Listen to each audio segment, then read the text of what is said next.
Hi everyone, एक और नए वीडियो में आप लोग का स्वागत है। तो साथियों, आपने अभी तक पिछले वीडियो को नहीं देखा है तो जाइए चैनल के प्ले लिस्ट में, वहां पर आपको सभी वीडियो मिल जाएगा। तो आज का हमारा पहला प्रश्न है, एक फल विक्रेता ने 600 रुपये में 240 सेब खरीदे। कुछ सेब को सड़ा हुआ पाया और उन्हें फेंक दिया। उसने शेष सेबों को 3.5 रुपये प्रत्येक के हिसाब से बेचा और इस प्रकार उसे 198 रुपये का लाभ कमाया। तो फेंके गए सेबों के प्रतिशत की गणना करें। ठीक है, तो मान लेते कि उसके सड़े हुए जो सेब थे वो थे 1 सेब। तो जब सड़े हुए सेब बराबर मान लीजिए 1, तो यहाँ से बेचेंगे कि एसपी हमारे यहाँ से आ जाएगा। एसपी वो हो जाएगा सड़ा हुआ कितना है 1, जबकि टोटल कितना है सेब 240, यानी कि 240 में से कुछ सेब सड़े हुए और इसको बेच रहा है 3.5 रुपये प्रति के हिसाब से। ठीक है, तो यहाँ से हमारा विक्रय मूल्य आ जाएगा ये 240 इंटू का ये 3.50 माइनस का ये 3.50 इंटू का x हो जाएगा। यहाँ से हमारा विक्रय मूल्य कितना आ जाएगा, विक्रय मूल्य आ जाएगा ये 0, फिर एक और 0 हो जाएगा। ठीक है, इनके 2 0 और ये 35 जो कितना हो जाएगा 140। तो 140 के इनकी 0 हासिल 14। तो 35 दूनी 70, 70 और 14 कितना हो जाएगा 84 हो जाएगा। ठीक है, यहाँ से 2 अंक का दशमलव है तो 2 अंक का दशमलव यहाँ से हो जाएगा। यहाँ से हो जाएगा 840 और ये माइनस का हो जाएगा ये 3.5 x इसको लिख सकते हैं। ठीक है, तो लाभ कब होगा, लाभ होगा जब विक्रय मूल्य बड़ा रहेगा क्रय मूल्य से, तब लाभ होगा। इसको लाभ कितना का हो रहा है 198 रुपये का हो रहा है। और खरीदा था कितना में, एक खरीदा था ये 600 रुपये में, जबकि यहाँ से इसको लाभ हो रहा है तो ये हो जाएगा 840 माइनस का 3.5x। ठीक है, ये विक्रय मूल्य और माइनस का हो जाएगा क्रय मूल्य, यानी कि हो जाएगा 600 हो जाएगा। तो यहाँ से हमारा आ जाएगा 198 बराबर में ये माइनस का 3.5x और ये हो जाएगा प्लस के कितना, ये 840 माइनस का 600 तो ये हो जाएगा 240 हो जाएगा। ठीक है, तो इस माइनस 3.5x को इधर ट्रांसफर करेंगे और इसको इधर ट्रांसफर करेंगे। तो यहाँ से हमारा ये हो जाएगा प्लस का 3.5x बराबर में हो जाएगा 240 और माइनस का 198 हो जाएगा। तो 98 और 2 100 और ये 40 यानी कि ये हो जाएगा हमारा 42। तो ऐसे x का मान कितना आ जाएगा, ये आ जाएगा ये 42 और बटे में हो जाएगा 3.5। तो यहाँ से हो जाएगा 7 5 35 और 7 6 42 और यहाँ से हो जाएगा हमारा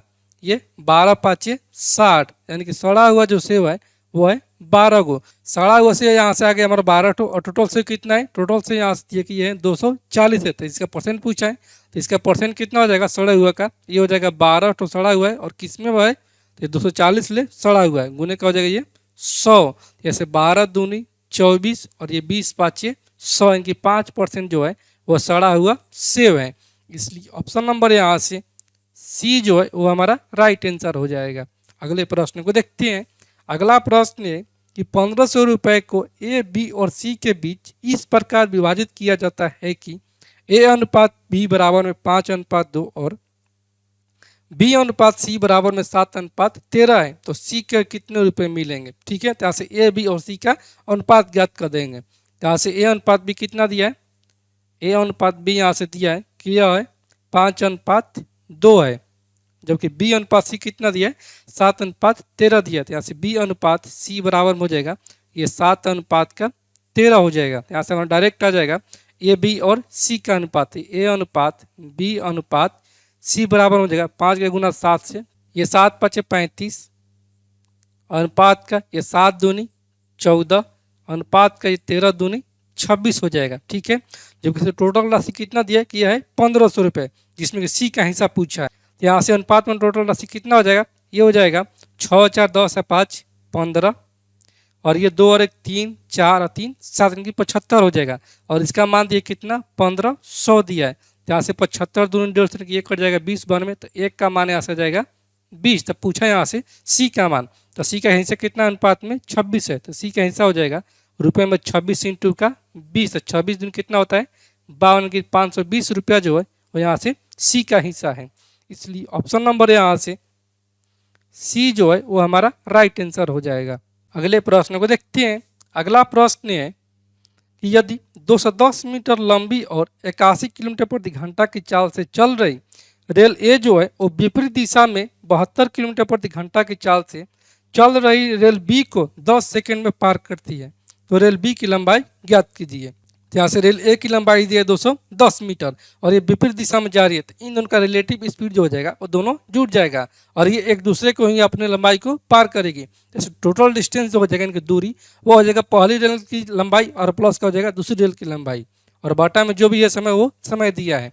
तो कितना है, पहली रेल की लंबाई यहाँ से 210 मीटर, जबकि इनके चालों का जो है मात्रा वो है किलोमीटर प्रति घंटा, तो इसको बदलना होगा हमको मीटर प्रति सेकेंड में। ठीक है, तो रिलेटिव स्पीड कितना हो जाएगा, रिलेटिव स्पीड हो जाएगा ट्रेन ए और बी का, ये हो जाएगा दोनों विपरीत दिशा में चल रही है, यानी कि 81 प्लस का 72 हो जाएगा।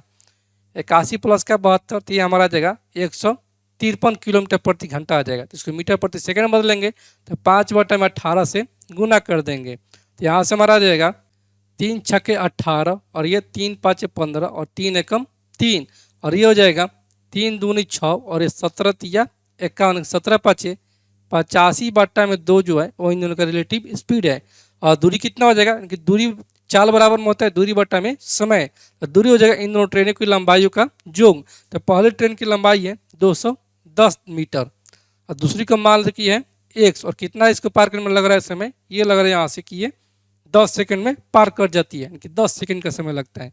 यहाँ से हो जाएगा 2 5 10 और इस 5 गुना इसमें, तो 5 25 2 8 5 40 और 2 42 हो जाएगा, और यह जाएगा इधर तो हो जाएगा माइनस का 210 बराबर में दूसरी ट्रेन की लंबाई आ जाएगा।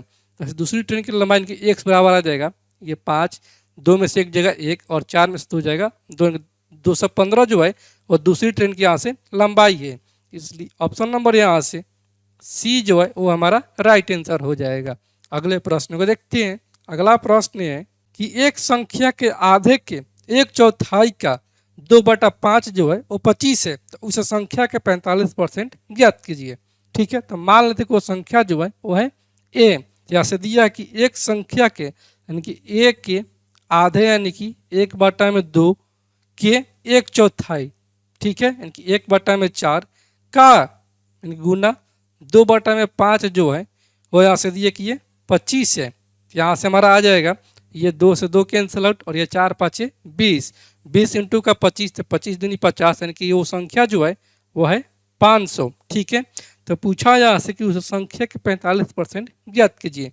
इस संख्या के 45% यानी कि 500 का 45% यहाँ से पूछा है, तो यहाँ से डबल जीरो कैंसिल आउट और ये 5 25 2 5 के 20 और 2 22 यानी कि 225 जो है वो इस संख्या का 45% है, इसलिए ऑप्शन नंबर यहाँ से सी जो है वो हमारा राइट आंसर हो जाएगा। अगला प्रश्न है कि एक आयत और एक वर्ग के लिए आयत की लंबाई जो है वो उस वर्ग से 5 सेंटीमीटर अधिक है और चौड़ाई जो है वो उस वर्ग से 2 सेंटीमीटर कम है। यदि वर्ग और आयत के क्षेत्रफल समान है तो आयत का क्षेत्रफल ज्ञात कीजिए। ठीक है, यहाँ से आयत की लंबाई कितना है, यहाँ से आयत की जो लंबाई है और ये मान लीजिए वर्ग है, तो आयत की लंबाई का क्या बोला है, लंबाई का यहाँ से बोला है कि आयत की लंबाई उस वर्ग से 5 सेंटीमीटर अधिक है, तो वर्ग की भुजा मान की है ए, तो लंबाई हो जाएगा ए प्लस का 5 सेंटीमीटर। ठीक है, और चौड़ाई कितना दिया है, चौड़ाई यहाँ से दिया आयत का चौड़ाई की चौड़ाई जो है वो उस वर्ग से 2 सेंटीमीटर कम है, यानी कि ए से 2 सेंटीमीटर कम है, और इन दोनों का क्षेत्रफल जो है आपस में समान है। तो यहाँ से आयत का क्षेत्रफल होता है लंबाई गुने चौड़ाई, जबकि यहाँ से वर्ग का क्षेत्रफल होता है भुजा स्क्वायर। ठीक है, और ये दोनों समान है, तो लंबाई कितना है, यह है ए प्लस का 5 और चौड़ाई यहाँ से है ए माइनस का 2 है, बराबर की हो जाएगा ए स्क्वायर। तो यहाँ से हो जाएगा ए प्लस का 5 इंटू का ए माइनस का 2, तो ये हो जाएगा ए स्क्वायर माइनस का 2 है प्लस का ये 5 है और माइनस का 5 दूनी 10 बराबर में हो जाएगा ए स्क्वायर। तो यहाँ से ए स्क्वायर और ये ए स्क्वायर कैंसिल आउट और यहाँ से हमारा जाएगा माइनस का 2 है प्लस का 5 है यानी कि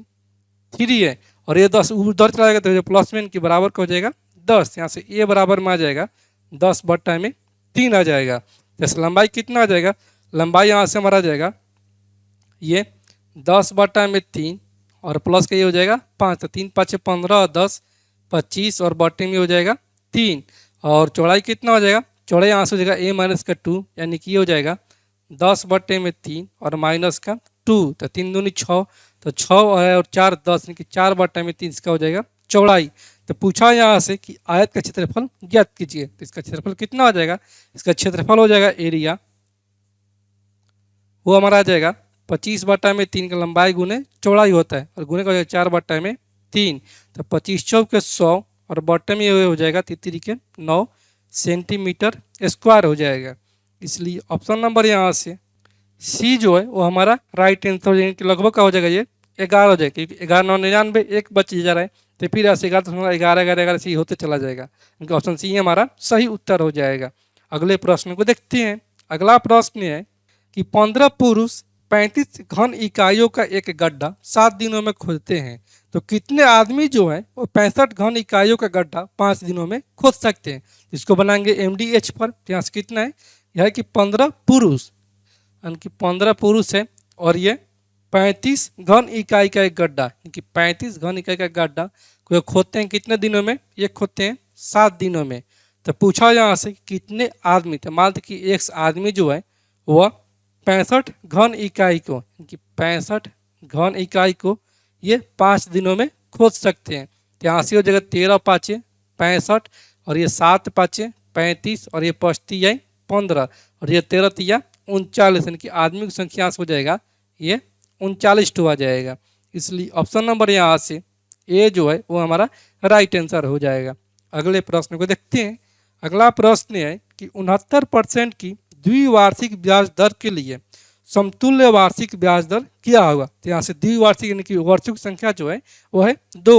तो समतुल्य बाटा ज्ञात करने के लिए आपको हम बतलाए थे कि x प्लस का y यानी कि उन दोनों का योग होता है और माइनस का होता है उन दोनों गुणनफल बाटा में 100। लेकिन समतुल्य बाटा ज्ञात करने के लिए, लेकिन यहाँ पर तो बाटा दिया है ऑलरेडी, तुमसे मान पूछा तो ये डायरेक्ट हो जाएगा प्रोग्रेसिव मेथड से, यानी कि दोनों संख्याओं का योग प्लस का दोनों संख्याओं का गुणनफल बाटा में 100 हो जाएगा, और जो मान दिया रहेगा वो बराबर में हो जाएगा। तो यहाँ से हमारा मान लेते कि वो रेट जो है वो है आर है, ठीक है। तो यहाँ से ये हो जाएगा आर प्लस का आर, ठीक है, और प्लस का आर स्क्वायर और बटे में हो जाएगा 100, बराबर में कितना दिया है, यहाँ से दिए कि 69 है। तो आर का मान कौन सा हम ऐसा रखेंगे जो हमारा 69 दे दे, ठीक है। तो यहाँ से आर का मान अगर हम रखते हैं पुट आर इक्वल टू 30, तो यहाँ से हो जाएगा 30 प्लस का 30 और ये जो प्लस का 30 इंटू का 30 और बटे में 100 बराबर में हो जाएगा 69। तो यहाँ से डबल जीरो कैंसिल आउट और ये 30 से 30 60 60 और 9 69 हो जाएगा, 69 बराबर में 69 आ जाएगा, यानी कि मान जो है रेट वो है 30% वार्षिक है। इसलिए ऑप्शन नंबर यहाँ से डी जो है वो हमारा राइट आंसर हो जाएगा। अगले प्रश्न को देखते हैं। अगला प्रश्न है कि एक क्रिकेट खिलाड़ी का अभी 54 रन का औसत है और अगले मैच में उसने 96 रन बनाए, जिससे कि उसका औसत 3 रन तक बढ़ गया। तो क्रिकेट खिलाड़ी द्वारा खेले गए कुल मैचों की संख्या कितनी है। तो ऐसे मान लेंगे खिलाड़ी द्वारा खेले गए कुल मैचों की संख्या जो है वो है x। तो अभी वर्तमान कितना है, यह औसत बढ़ने से पहले 54 रन का औसत है, यानी कि ये हो जाएगा ये x माइनस का 1 इंटू का ये 54 हो जाएगा, यानी कि इसका जोग हो जाएगा। और फिर आगे कितना है कि ये 96 रन बनाता है, जिसकी कि इसका औसत रन जो है वो 3 रन तक बढ़ जाता है। तो यहाँ से हो जाएगा 96 रन ये बढ़ा दिया, ठीक है। तो इसका औसत जो है वो 3 बढ़ जाता है एवरेज से। तो कितना हो जाएगा 53 57 हो जाएगा, 57 हो जाएगा।